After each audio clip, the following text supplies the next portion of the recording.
I thought I'd left that life behind, the cold rooms, the calculated silences, the weight of secrets that press down on your chest until breathing becomes a conscious act. For 3 years, I'd been living quietly in a house by the coast, watching gulls carve patterns in empty sky, trying to forget the sound of men breaking under carefully chosen words. The agency had released me with a handshake that felt like a warning and a pension that bought silence more than comfort. I planted tomatoes. I read books I'd never had time for. I convinced myself I was healing, that the past had loosened its grip on my throat. Then the envelope arrived and marked, no postage, just sitting on my porch table. One morning, like it had materialized from memory itself, inside was a single coded phrase I'd sworn never to hear again. A summons written in ink that seemed to absorb light rather than reflect it. My hands trembled as I decoded it, each letter unlocking doors in my mind I'd carefully sealed. They wanted me back, not for consultation, not for testimony. They wanted me at Site 17. Site 17 doesn't exist on any map, doesn't appear in any file that survives long enough to be read twice. I'd only been there once before, years ago, for something they never fully explained. A test, they called it, of my ability to remain functional when reality starts behaving in ways your training doesn't cover. The drive took 6 hours through Nevada wasteland where even the sagebrush looks like it's given up on living, following directions that changed 3 times through encrypted messages that deleted themselves. After I read them, the landscape became increasingly alien the deeper I went. Rock formations that seemed to lean away from the road, shadows that fell at wrong angles even at noon. I kept checking my rearview mirror, not because I thought I was being followed, but because I could feel something watching from inside the emptiness itself. By the time I saw the checkpoint barely more than a heat shimmer over cracked asphalt, my shirt was soaked through and my jaw ached from clenching. The guards checked my credentials with eyes that wouldn't quite meet mine, and one of them, a kid who couldn't have been more than 23, whispered, "Good luck," like he was offering condolences at a funeral. They led me underground, through corridors that smelled of recycled air and something else, something organic and wrong, like copper and ozone and fear dried into the walls themselves. My escort was a woman I'd never met, gray-suited and silent, her footsteps precise as a metronome counting down to something inevitable. We passed doors marked with designations I didn't recognize, through security protocols that had been upgraded beyond anything I'd seen. In my active years, no one would tell me what I was being brought in for, only that my particular expertise was required and that I'd been personally requested. Requested by whom? They wouldn't say. I'd interrogated warlords, arms dealers, men who'd done things that emptied their eyes of everything human, but the knot of dread growing in my stomach felt different, older somehow, like an instinct inherited from ancestors who knew what it meant when darkness moved with purpose. When we finally stopped in front of the interrogation chamber, the woman turned to me with an expression I'd spent years learning to read, and what I saw there wasn't professional detachment, it was pity. She opened the door, and the first thing I felt wasn't fear or curiosity, but a strange sense of recognition, as if I'd been walking toward this moment my entire life without knowing it. The room was standard set-up mirror glass, bolted furniture, air cold enough to keep subjects uncomfortable, but the quality of silence was different, not empty, expectant, and sitting absolutely still in the restraint chair, bathed in fluorescent light that seemed to dim in its presence, was something I had no language for, not human, not even close. Its form was vaguely familiar in a way nightmares borrow shapes from waking life, but wrong in proportions that made my eyes struggle to hold focus. I'd been trained to walk into rooms and own them, to make my certainty more real than whatever truth the subject was hiding. But standing in that doorway, feeling the weight of its attention before it even turned to face me, I understood with sudden clarity that everything I thought I knew about control, about power, about the nature of questions and answers, was about to be unmade. The door sealed behind me with a sound like a stone rolling across a tomb, and in the perfect silence that followed, I heard my own heartbeat as if for the first time, fragile, finite, and utterly alone. I forced myself to move forward, each step requiring a conscious decision, as if my body understood something my mind was still refusing to accept. The distance between the door and the table couldn't have been more than 12 feet, but it felt like crossing a threshold between worlds, the air growing denser with each breath, charged with a presence that made the hair on my arms stand rigid. My training kicked and automatically cataloged the subject. Note: distinguishing features. established psychological baseline, but the categories I'd relied on for decades dissolved the moment I tried to apply them. Its skin, if I could call it that, seemed to shift between textures, sometimes appearing smooth as polished stone, other times catching the light like scales or feathers or something that had no earthly equivalent. The color defied description, existing somewhere between deep ocean blue and the purple black of a bruise, shot through with veins or patterns that seemed to pulse with their own subtle luminescence. But it was the proportions that truly disturbed my perception. Limbs that were too long and jointed in ways that suggested movement through dimensions I couldn't visualize, a torso that seemed both fragile and impossibly dense, as if gravity itself bent differently around its form.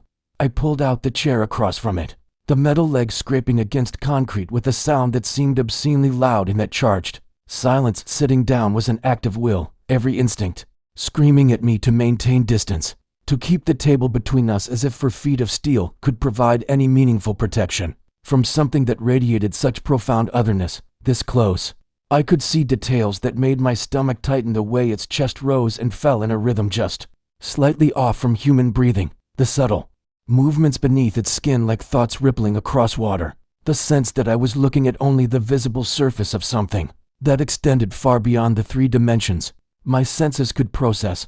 I'd been briefed on nothing, given no context, no intelligence, no framework for understanding what I was supposed to accomplish here. Standard protocol would be to establish dominance, to make the subject understand that this space, this interaction, belonged to me. But sitting there under the weight of its presence, I felt the absurdity of that notion like a physical blow. You don't establish dominance over the ocean, over a mountain, over forces that existed long before you learned to name them. Then it turned its head toward me, and I stopped breathing entirely. Its eyes, if they were eyes, held no iris, no pupil, no white, just pools of darkness so absolute they seemed to contain depth beyond measure, like looking into wells that had been dug down to the center of everything. But there was intelligence there, vast and terrible, and utterly alien, an awareness so ancient and complete it made my own consciousness feel like a candle flickering in an infinite dark. I'd looked into the eyes of killers, sociopaths, men who'd carved away their own humanity piece by piece, and I'd always found something I could recognize, some thread of shared experience I could pull. This was different. Looking into those eyes was like staring into deep space, and realizing that something was staring back, that the universe itself was conscious and aware and had been watching far longer than our species had existed. Time seemed to bend in that gaze, and for a moment or an hour, I couldn't tell, I saw reflected there not just my own face, but layers of existence I had no names for, civilizations rising and falling like breath, stars being born and dying, patterns of meaning too vast for my mind to hold without fracturing. I opened my mouth to speak, to begin the interrogation with the standard introduction I'd delivered 1,000 times, but the words died in my throat before they could form sound. What do you say to something that makes you feel the entire span of human history shrinking to the length of a single heartbeat?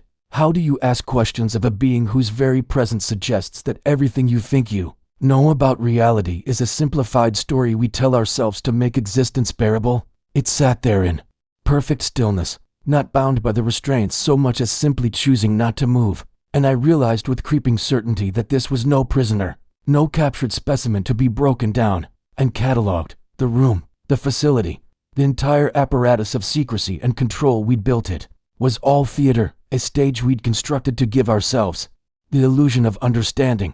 This being had chosen to be here, had allowed itself to be contained, and that truth settled over me like a heavy coat I'd be wearing for the rest of my life. My hands were shaking openly now, and I couldn't remember the last time I'd allowed anyone to see me afraid.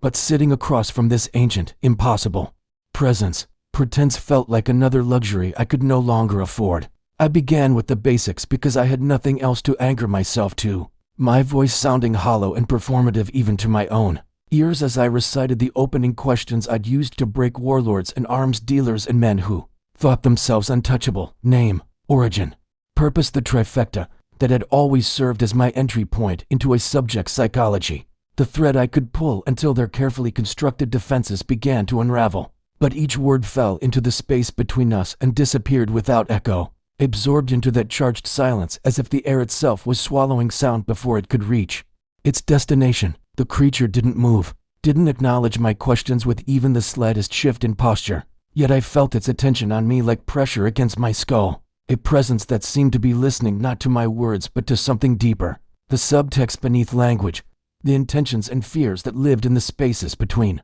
syllables. I adjusted my approach, lowering my voice, removing the edge of authority I'd been trained to project, speaking as I might to someone in shock or deep trauma. But still nothing, no flicker of recognition, no response. Just that unwavering stillness that was somehow more unnerving than any hostile reaction I'd ever encountered. My training manual had sections on resistant subjects, on those who'd been conditioned to withstand interrogation. But this wasn't resistance in any form I recognized. It was more like trying to interrogate a mountain, an ocean, something that existed on a scale where human questioning simply didn't register as meaningful. I felt sweat beginning to trace cold lines down my spine. Despite the climate control keeping the room at precisely 68 degrees, my body responding to a threat my conscious mind was still trying to categorize and contain. Hours passed, or what felt like hours in that windowless space where time had no reference points beyond the dull thrum of ventilation and the steady, alien rhythm of the creature's breathing. I cycled through every technique I'd mastered over 3 decades, the good cop approach, offering understanding and connection, the analytical method, treating the interaction as a puzzle we could solve together, even veiled threats about consequences and leverage, though the words felt absurd, leaving my mouth, like threatening the tide or bargaining with gravity. The being across from me remained absolutely motionless throughout, yet I couldn't shake the sensation that it was seeing me, completely, perceiving not just my physical form, but something more essential, reading the accumulated weight of every choice I'd made, every compromise and failure and moment of weakness I'd buried under layers of professional competence. Its eyes, those impossible pools of living darkness, never left my face, and under that gaze I felt transparent in a way that went beyond mere vulnerability, as if my skin and bone and the stories I told myself about who I was had become glass, revealing the naked architecture of my soul beneath. I found myself talking just to fill the silence, sharing details about the facility, about protocol, about things I had no business revealing, the words spilling out, not because I thought they'd elicit a response, but because that unwavering attention was drawing them out of me like poison from a wound. My mouth was dry, my carefully maintained composure cracking at the edges, and still the creature simply watched, waited, existing in that perfect stillness that suggested patience measured not in hours or days but in epochs, in the slow turning of worlds round distant stars. On the 3rd day, or what they told me was the 3rd day, when they brought my meals and supervised my brief, mandatory rest periods in an adjacent room, I stopped trying to interrogate and simply sat in the presence of this impossible being, too exhausted to maintain the pretense of control. The silence between us had evolved into something almost companionable, though that word felt woefully inadequate for the strange communion that had developed, the sense that we were 2 points of awareness existing in the same space, neither dominating nor submitting, just being. I noticed details I'd been too agitated to see before. The way the patterns moving beneath its skin seemed to follow rhythms that matched nothing in the room, nothing mechanical or artificial, but rather something older, like the pulse of deep earth or the slow circulation of oceans, as if this creature carried within itself the fundamental frequencies of living worlds. Sometimes I thought I could almost perceive meaning in those patterns, the edge of a language that didn't require sound or symbols, but communicated through resonance, through the direct transmission of concepts my brain had no framework to process, but my body seemed to recognize at some cellular level, like hearing music from my mother's womb before I had words for melody or harmony. I found myself breathing in sync with its rhythm without consciously choosing to, my heartbeat gradually adjusting to match that alien tempo. And with the synchronization came a strange sense of calm, a loosening of the tight knot of fear and confusion I'd been carrying.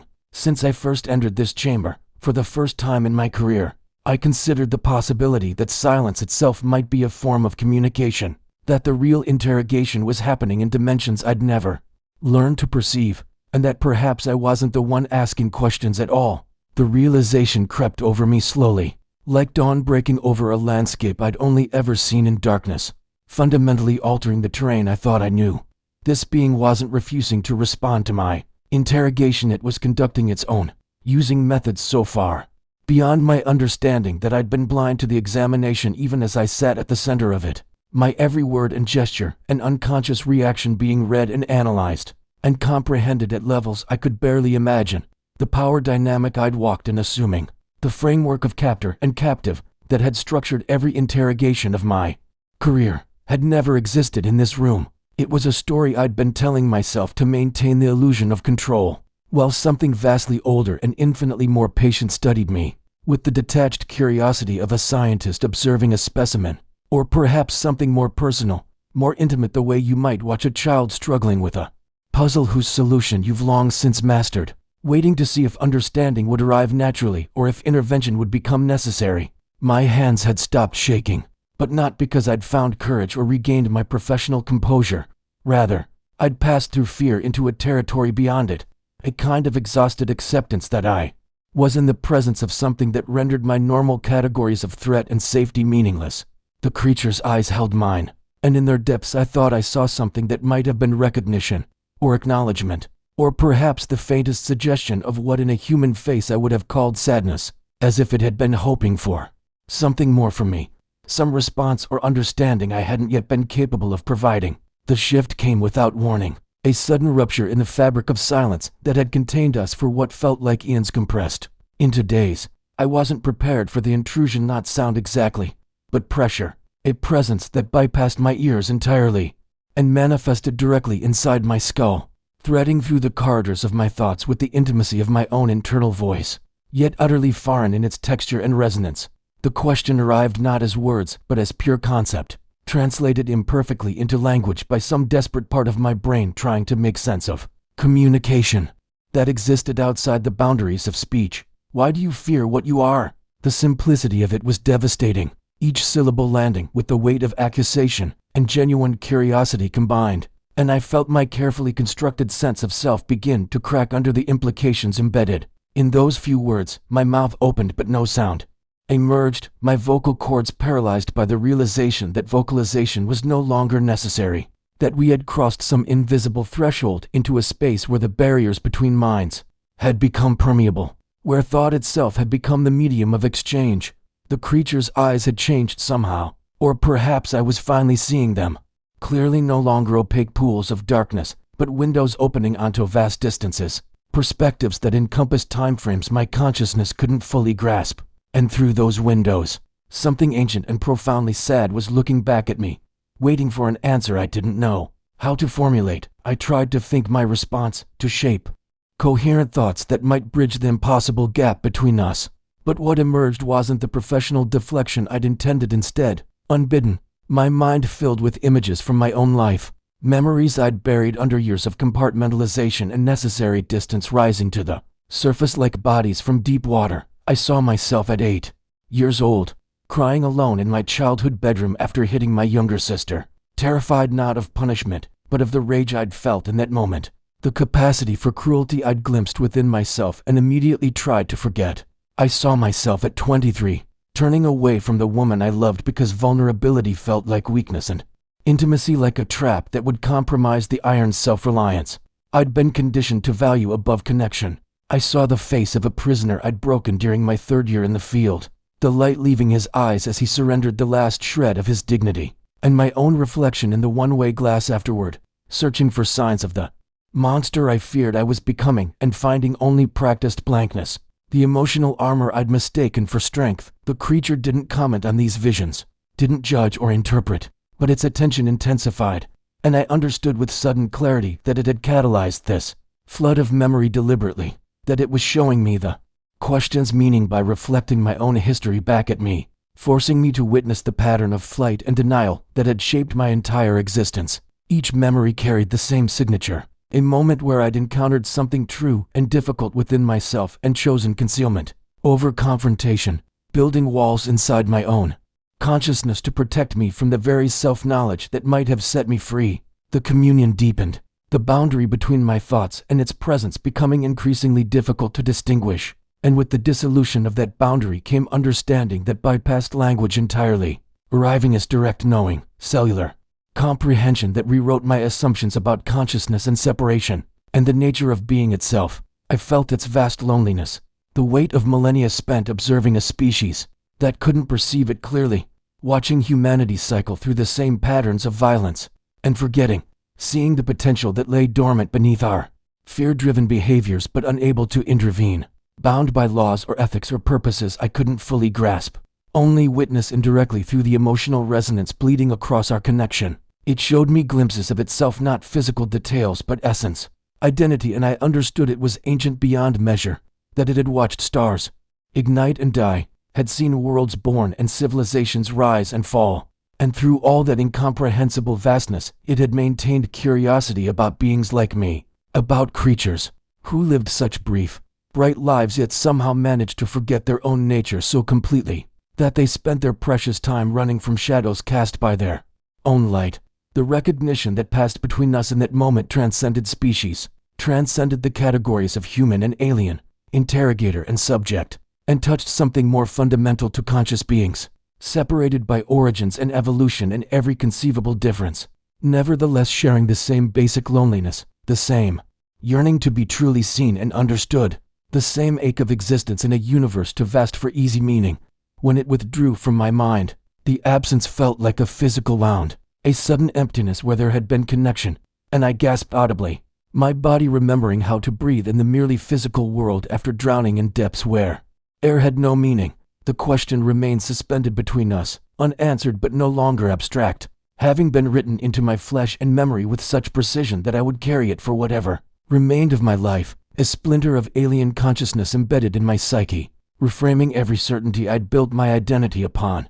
The creature settled back into its perfect stillness, but the quality of silence had changed utterly, no longer the tense standoff of our first encounters, but something almost tender, the quietness between old friends who've said everything necessary and now simply exist together, present and patient and unburdened by the need for constant speech. I understood then that this was only the beginning, that the question it had planted would grow and branch through my understanding, that I had been given not answers but the tools to begin finding them myself, and that the real interrogation, the one that mattered, had just commenced. The creature's stillness persisted for what might have been seconds or hours. Time had become unreliable in that white room, elastic and subjective, measured only by the rhythm of my increasingly erratic heartbeat.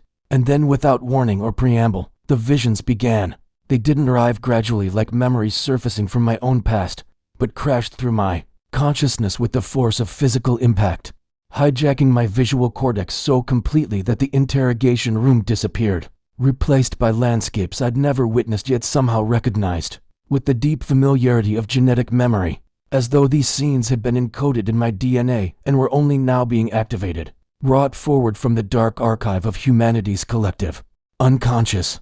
I saw a gathering of people around a fire under stars so bright and numerous they seemed close enough to touch, their faces painted with ochre and ash, and in their eyes burned an awareness I'd never seen in any modern human, a direct, unfiltered connection to the world around them, to each other, to something invisible but undeniably present that moved through all living things like breath through lungs. They were dancing, or praying, or perhaps those categories were meaningless in their framework of understanding, and as I watched, no, as I inhabited the vision, experiencing it from inside rather than observing from without, I felt what they felt, not primitive superstition but sophisticated knowing, a technology of consciousness that my culture had dismissed as fantasy while building weapons that could incinerate continents. The vision shifted, lurched forward through time, and I witnessed the moment of rupture, the instant when something vital broke in the human story, and we began the long forgetting, choosing the cold comfort of control over the terrifying beauty of participation,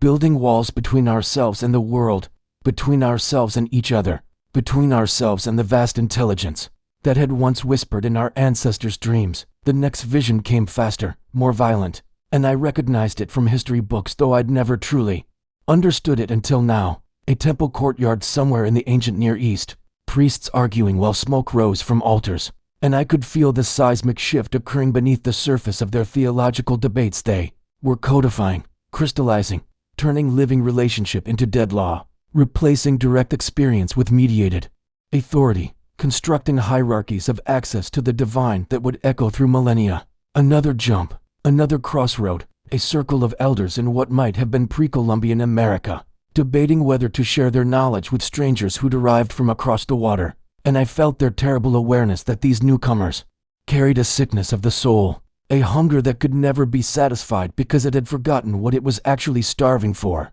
And I watched the moment they chose silence, chose to bury their understanding rather than cast pearls before those who could only see. Resources to be exploited, commodities to be extracted. The pattern repeated across cultures and continents, 1,000 variations on the same tragic theme.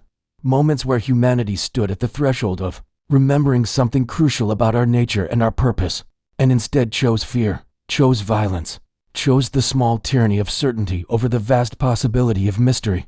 Each vision carried devastating emotional weight, not just showing me what had been lost but making me feel the loss, the grief of it, the way a phantom limb aches with the memory of wholeness. And I understood that this wasn't ancient history, but ongoing catastrophe, that we were still at that crossroads, still choosing forgetting with every breath, every action, every thought we allowed to be shaped by the machine of separation we'd built around ourselves. The visions intensified until they came in rapid succession, a cascade of forgotten moments bleeding together into a single overwhelming revelation. Humanity, fleeing from its own depth, terrified of its capacity for consciousness because true awareness demanded responsibility we'd decided was too heavy to carry.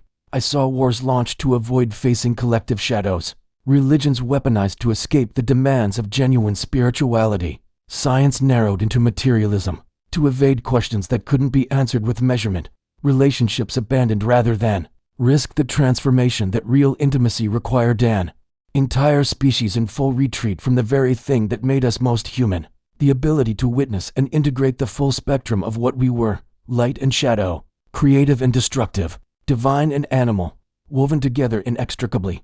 The alien was showing me humanity's greatest magic trick, the way we'd convinced ourselves that our fear was wisdom, our numbness was strength, our forgetting was progress, building elaborate civilizations as monuments to our refusal to remember the contract our ancestors had made when they first looked up at stars and recognized kin rather than distant objects, when they understood themselves as expressions of the universe becoming conscious of itself, rather than isolated accidents in a dead machine. The visions shifted again, and suddenly they were no longer about humanity in the abstract, but about me specifically. And I tried to resist, tried to pull back from what was coming, but the alien's consciousness had already breached whatever membrane separated my present awareness from the sealed compartments where I'd buried everything I couldn't bear to examine. I saw myself at 32, sitting in a different interrogation room in a different facility, across from a man whose name I'd been ordered to forget and had successfully erased until this moment. And I watched my younger self apply techniques I'd been taught were necessary, watching his eyes as something fundamental broke inside him. And the alien made me feel what he'd felt, made me inhabit his terror and his disintegration, forced me to experience the precise texture of the harm I'd caused while telling myself it served a greater good. The memory didn't arrive with the comfortable distance of retrospection, but with immediate, visceral presence, as though it were happening now, as though all moments existed simultaneously, and I was being forced to live in several at once.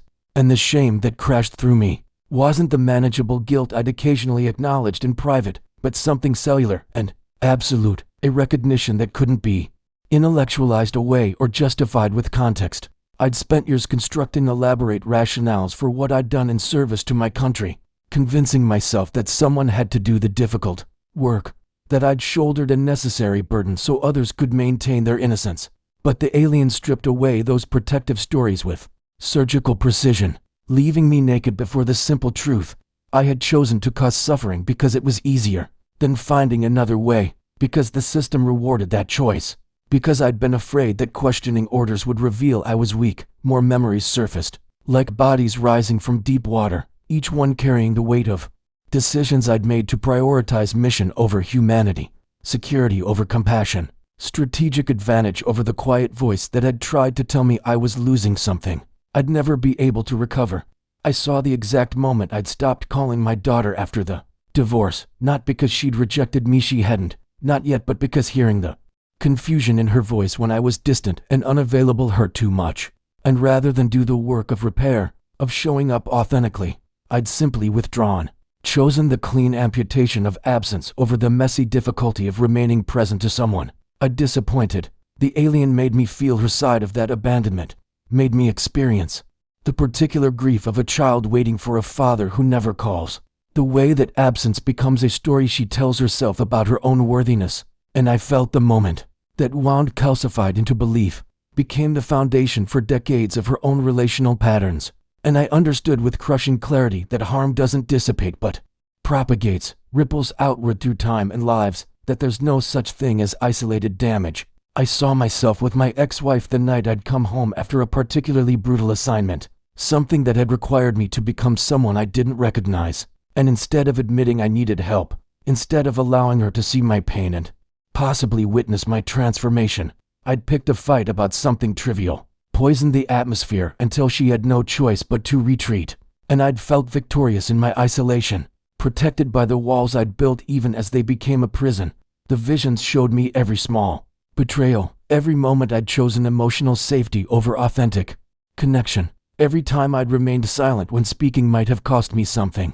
And the cumulative weight was staggering, not because any single choice was unforgivable, but because together, they revealed the architecture of my life, the pattern of running I'd perfected without ever consciously deciding to become someone who ran. The alien's presence intensified, and I felt it reaching deeper still, past specific memories into something more fundamental, excavating the core wound I'd been organizing my entire existence around. Without knowing it, I was 7 years old, standing in my childhood kitchen while my father explained with terrible patience why crying was weakness, why sensitivity was liability, why the world would destroy me if I didn't learn to armor myself against feeling too much. And I watched my young self make the fatal calculation that love required me to become what he needed rather than risk being who I was. Watched myself begin the long process of self-betrayal that would echo through every subsequent relationship. The alien showed me how that moment had metastasized through my life, like a virus of disconnection. How I'd replicated that same pattern with everyone I'd ever claimed to love, demanding they armor themselves too, pushing away anyone who threatened to see beneath my carefully maintained surface, choosing profession and nation as safe objects of devotion because they'd never asked me for the vulnerability I'd decided was too dangerous to access. But the vision went further, deeper, showing me that this wasn't just personal pathology, but cultural inheritance. That my father had learned it from his father who'd learned it from the wars and depressions that had taught whole generations that feeling was luxury they couldn't afford. That this wound went back centuries, was part of the same pattern of forgetting the alien had shown me in humanity's collective story. And I was simply one particularly clear expression of the disease we'd all been carrying. The revelation was simultaneously devastating and strangely liberating. I wasn't uniquely broken, but participating in a larger pattern, which meant the pattern itself could potentially be interrupted. That redemption might not require me to fix some fundamental defect in my character, but to simply stop running from what I'd always been underneath the armor, to remember what had been forgotten before that moment in the kitchen when I'd agreed to become less than whole in exchange for conditional approval. The alien withdrew slightly, and I collapsed back into my body in the interrogation room, gasping as though surfacing from deep water, my face wet with tears. I hadn't felt myself crying, and I understood that everything it had shown me, humanity's crossroads, my personal failures, the connection between individual wounds and collective catastrophe, was leading somewhere, building towards something I wasn't sure I had the capacity to comprehend. My hands were shaking and my chest felt cracked open, raw in a way I'd spent my entire adult life trying to avoid. But mixed with the devastation was something else, something I barely recognized because I'd exiled it so long ago. A tentative possibility that being broken open wasn't the same as being destroyed. That maybe the armor I'd built hadn't protected me at all, but had simply isolated me inside a smaller and smaller version of what it meant to be alive. The creature sat motionless across from me, its presence somehow gentle despite the violence of what it had just put me through. And I had the bizarre sense that it had done this not as punishment, but as offering. That it was trying to give me something I didn't yet have language to name. Trying to show me that the darkness I'd been running from my entire life wasn't the enemy but the doorway. That everything I'd feared most about myself was also the path back to whatever we'd collectively forgotten in our long retreat from wholeness. The alien's presence shifted, becoming somehow more focused, and I felt it preparing to share something central. The revelation toward which everything else had been prelude. The voice that wasn't a voice spoke again inside my mind, and this time it carried weight that made the previous communications feel like whispers. "We have been with you since before you built your first cities, since before you named yourselves separate from the world that made you, watching as you took your first steps toward the crossroads where you now stand paralyzed. I saw flashes of ancient skies, of primitive humans looking up at lights they interpreted as gods or spirits, and I understood with sudden clarity that the myths we dismissed as superstition were fragmented memories of actual contact, that the old stories about star beings who'd walked among our ancestors weren't metaphor but history we'd chosen to forget because remembering would have required us to acknowledge we weren't alone and never had been. The alien showed me cave paintings I recognized from classified reports, symbols that appeared in disconnected cultures across continents, and explained that these were remnants of what it called the old contract, an agreement made when humanity was young, when we still understood ourselves as part of a larger cosmic community, rather than isolated accidents clinging to a random rock. In an indifferent universe, your ancestors knew they were children of the stars. The voice continued. They understood that consciousness itself was the universe, awakening to its own nature, and they agreed to carry that understanding forward, to eventually become bridges between worlds, ambassadors of Earth's unique expression of awareness. But something had happened. The alien showed me the slow forgetting, the way survival pressures and tribal conflicts had gradually eroded that cosmic perspective, how we'd retreated into smaller and smaller circles of concern until we could barely remember we'd once comprehended ourselves as integral to something infinitely vast. The creature leaned forward slightly, and I felt the full weight of its ancient sorrow, the grief of a witness who'd watched something precious slowly disintegrate across millennia.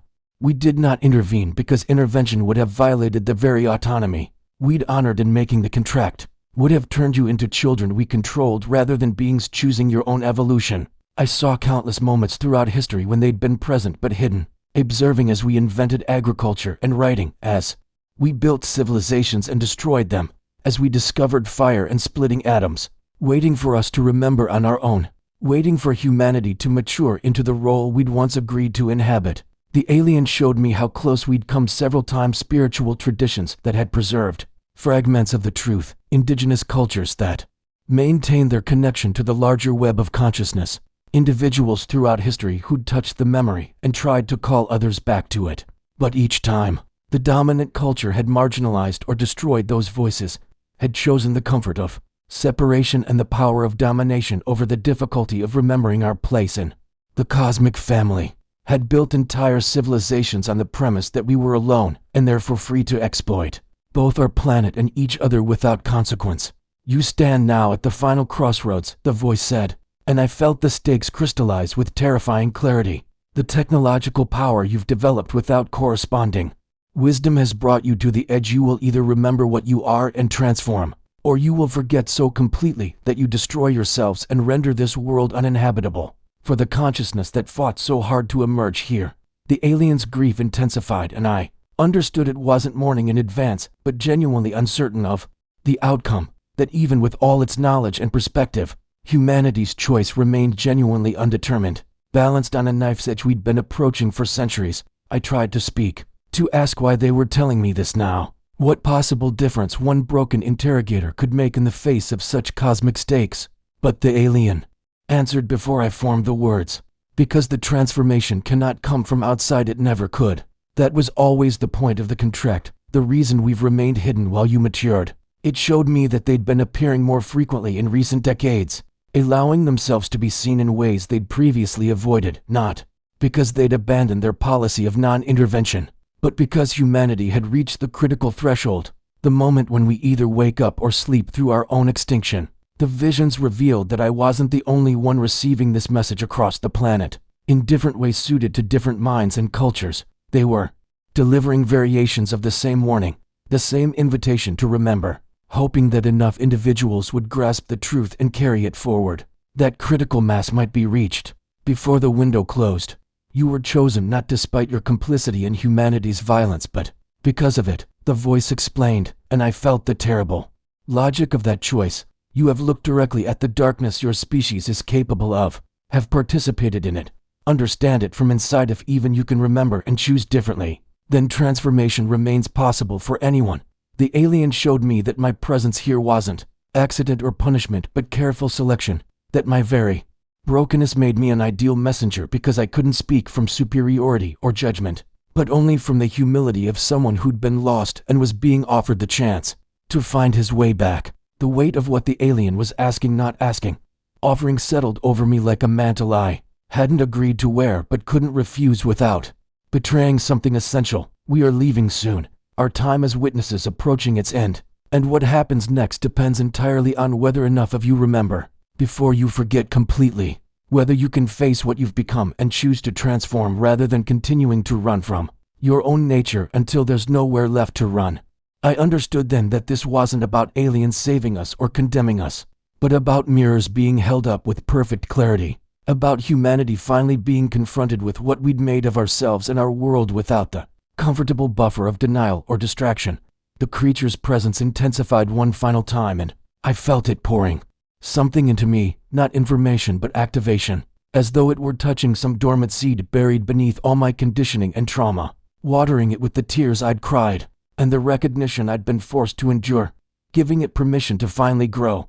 The old, contract waits in your DNA, in the deepest structures of what you are, beneath what you've been taught to become, the voice whispered, and I felt something ancient stirring in response, something that remembered wholeness and connection, that had been waiting my entire life for permission to emerge. Whether you honor it now, whether your species remembers in time, that choice belongs to you. It always has, and we cannot make it for you, no matter how much we might wish to spare you the consequences of continued forgetting. The alien's form seemed to solidify and shimmer simultaneously, and I felt reality itself growing thin around us, as though the interrogation room existed in multiple dimensions at once and the membrane separating them was dissolving. Your species has always known it was approaching this moment, the voice said, carrying an urgency I hadn't felt before. Every apocalyptic vision, every prophecy of transformation or ending, every intuition that something fundamental was about to change. These weren't fantasies but deep memory reaching forward, your collective unconscious, recognizing the crossroads even as your conscious minds refused to acknowledge it. I saw humanity's trajectory laid out before me like a map written in fire and shadow, watched civilizations rise and fall, watched us gain mastery over our environment while losing connection to what made us truly human, saw the terrible acceleration of the last 2 centuries as we'd compressed millennia of change into generations, forcing transformation without allowing time for wisdom to develop alongside power. The alien showed me our present moment from its perspective, and what I saw made my breath catch. The climate unraveling, ecosystems collapsing, political structures fracturing, the social fabric tearing itself apart. All of it happening simultaneously, as though every unresolved wound in humanity's psyche had erupted at once, demanding finally to be acknowledged and healed, or else allowed to consume us entirely. This is not punishment but consequence, the voice clarified, and I felt the distinction pierce through me. Not judgment from above but the natural result of choices compounded across generations. The bill coming due for centuries of living as though separation were real and domination were sustainable. The chamber filled with images of what might come next, and I experienced both timelines simultaneously in one. Humanity continued its trajectory of denial and fragmentation, the breakdown accelerating until the structures we'd built collapsed entirely, taking most of the population with them and leaving the survivors scattered and traumatized, forgetting even more completely in their desperation to endure, devolving into isolated tribes fighting over scraps while the knowledge that might have saved us oxidized in abandoned servers and crumbling libraries. But alongside that vision of descent, I saw another possibility shimmering like heat mirage, almost too fragile to believe in. Humans everywhere beginning to wake up, not all at once but in cascading waves of recognition. Individuals reaching some personal breaking point where denial became more painful than truth and choosing to face what we'd become. Those individual awakenings connecting and reinforcing each other until critical mass was reached, and humanity underwent a transformation as profound as the one that had first made us conscious. In this timeline, I saw us developing technologies in harmony with natural systems rather than opposition to them, saw political structures dissolving and reforming around cooperation rather than domination, watched as we extended our circle of empathy outward until it encompassed not just all humans but all life, remembered finally that consciousness itself was what mattered and that it manifested in countless forms we'd arrogantly dismissed or destroyed. The alien let me feel both futures as equally possible, equally present, the choice between them still unmade and hovering in the eternal now of this moment.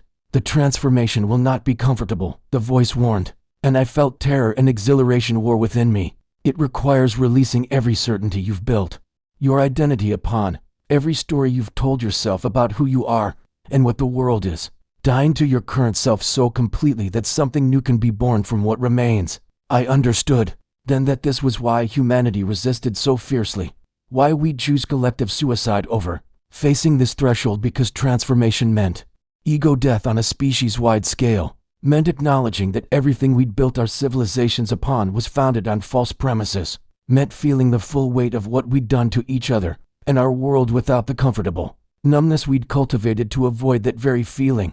The alien showed me that this was the terror at the heart of every human heart, the thing we'd been running from since consciousness first emerged, not death of the body, but death of the separate self, the dissolution of the boundaries we'd erected between self and other, inside and outside, human and nature, the terrible freedom of remembering we were never actually separate, but always part of the whole, responsible for and connected to everything we'd tried so hard to pretend we weren't. Your ancestors made the contract when they understood this truth, the voice said, and I felt tears streaming down my face.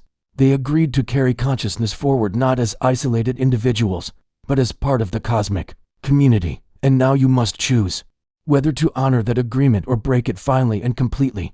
The alien rose, and I knew without being told that our time was ending, that this was the threshold moment after which nothing would be the same regardless of what choice humanity ultimately made. We have given you the message we came to deliver, it said, its presence beginning to fade even as it became somehow more vivid, more real than anything I'd ever experienced. The remembering is yours to do or refuse, the transformation yours to embrace or flee, and we will witness your choice as we've witnessed everything else, with love that does not require you to choose wisely, but grieves if you choose destruction over the life you might have claimed. I felt something breaking open inside me, some calcified shell around my heart cracking under the pressure of too much truth, held into small a space, and I gasped as years of repressed grief and guilt and longing came flooding through the fissures, drowning me in feelings I'd spent decades learning not to feel. The alien's final words echoed in the dissolving space. The old contract waits in every human heart, patient and eternal. Remember, and help others remember, or watch as everything you might have been disappears into the forgetting you've chosen. Then it was gone, and I was alone in the interrogation room with only the weight of impossible knowledge, and the question that would haunt me forever. What do you do when you've seen the truth that might save the world but have no way to make anyone believe you? I stood in the empty chamber, the alien's absence somehow more present than any physical form could have been, and felt the full weight of what had just been revealed settling into my bones. Like radiation I'd carry for whatever remained of my life. The truth wasn't that we were doomed or saved, wasn't that aliens would intervene or abandon us. It was that we'd always been alone in the most profound sense, conscious beings granted the terrible gift of choice in a universe that would continue regardless of what we chose. The alien hadn't come to rescue us because rescue would rob us of the very thing that made us significant, our agency, our responsibility, our capacity to shape our own trajectory even when faced with consequences of generations of choices we'd inherited but never made ourselves. I understood with crushing clarity that this was the darkness we refused to face, not some external evil we could fight or flee from, but the knowledge that we were authors of our own potential extinction, that the climate catastrophe and social collapse and psychological fragmentation were all manifestations of the same root disease, our desperate, terrified insistence on remaining separate when everything in the universe was conspiring to show us we were part of an interconnected whole.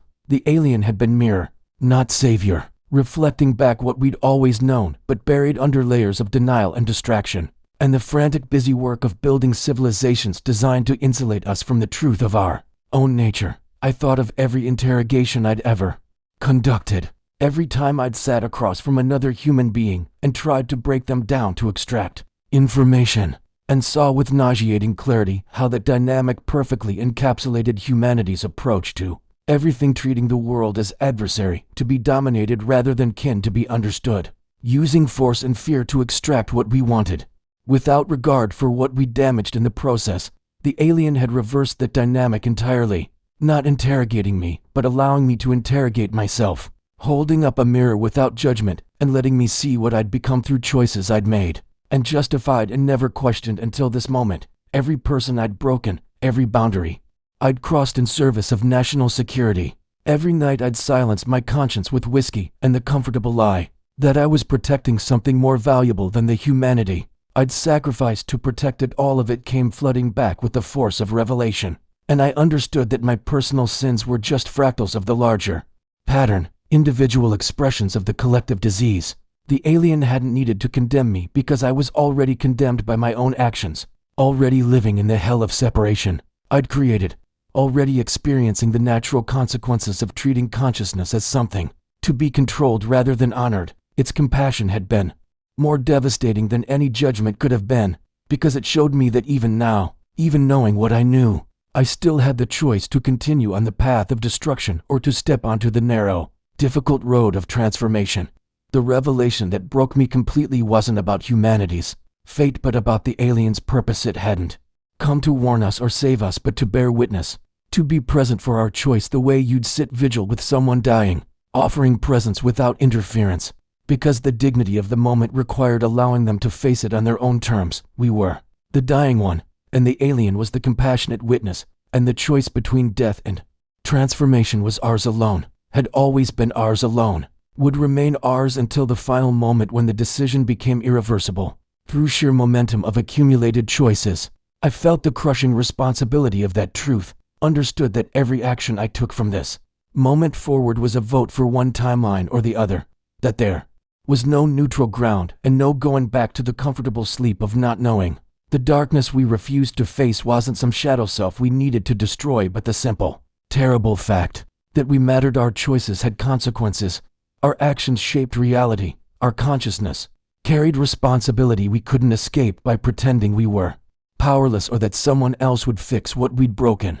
The alien had given us the cruelest gift, the knowledge that we were powerful enough to save or destroy ourselves, that the outcome was genuinely undecided, and that the weight of that choice rested on billions of individual humans, most of whom would never have the confrontation I'd just experienced and would die never knowing what hung in the balance.